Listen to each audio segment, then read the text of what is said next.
आजच्या दिवसभरातली सगळ्यात मोठी आणि महत्त्वाची बातमी गुजरातमधून। गुजरातमध्ये राज्यसभा निवडणुकीत काँग्रेसचे चाणक्य अहमद पटेलांची वाट बिकट झाली आहे। एकेकाळचे काँग्रेसी आणि काही दिवसांपूर्वी पक्षानं बाहेरचा रस्ता दाखवलेल्या शंकरसिंग वाघेलांनी भाजपला मतदान केलंय।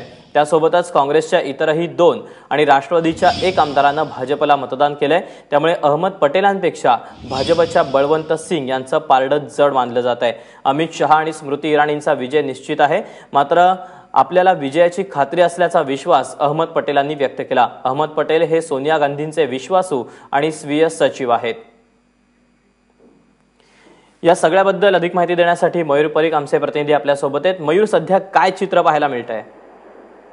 वोटिंग सकाळी 9 वाजता सुरू झालं आणि वोटिंग एकदा सुरू झाल्यानंतर इथे आता काही चित्र जे आहे ते स्पष्ट होण्याऐवजी जास्त आणि जास्त सस्पेन्स निर्माण होत राहिलं आहे। त्याचं कारण म्हणजे असं की एनसीपी पार्टी ज्यांचे 2 एमएलएज आहेत त्यामधील 1 एमएलएनी बीजेपीला ओपन वोटिंग केलेलं आहे आणि दुसऱ्या एमएलएनी असं सांगितलं आहे की त्यांनी कोणाला वोट दिलं त्या संदर्भात ते काहीही बोलायला सार्वजनिक रूपाने तयार नाही। एवढंच नव्हे तर जनता दल युनायटेडचे जे एमएलए आहे ते अगोदर बीजेपीचे एमएलए सोबत आतमध्ये आले आणि नंतर काँग्रेस सोबत त्यांनी मतदान केलं, परंतु बाहेर येऊन मीडिया समोर त्यांनी प्रतिक्रिया दिली की त्यांनी कोणाला मतदान दिलं आहे त्या संदर्भात ते काहीही बोलायला तयार नाही।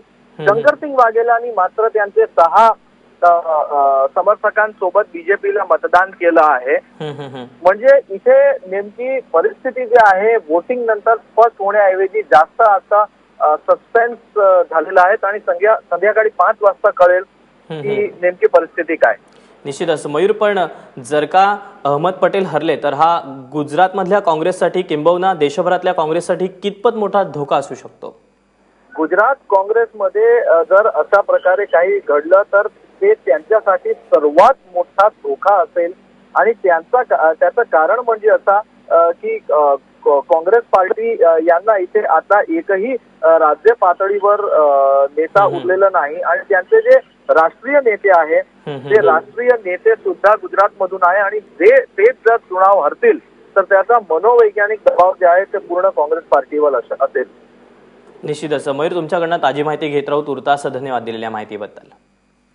दरम्यान शंकरसिंग वाघेला आणि अहमद पटेल यांनी या निवडणुकीच्या संदर्भात नेमकी काय प्रतिक्रिया दिली आहे पाहूया। हमने वोट करके यहाँ आए हैं। मैंने जो मेरी पुरानी पार्टी कांग्रेस पार्टी को बहुत समझाया था कि आप ऐसा करिए, और फिर 21 जुलाई को हमने पार्टी को अपनी ओर से मुक्त किया था।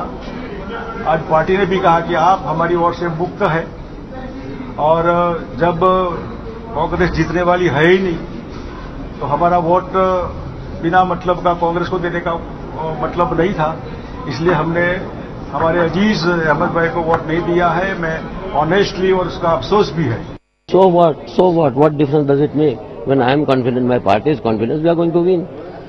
MLAs, when it comes to the MLAs, they are saying some will vote against Ahmad Patel. Sure, the result will come, yeah, Baba. Result will come. Just wait for the result to come, okay? So you are very much counter-questioning the BJP, sir? Of course, yeah.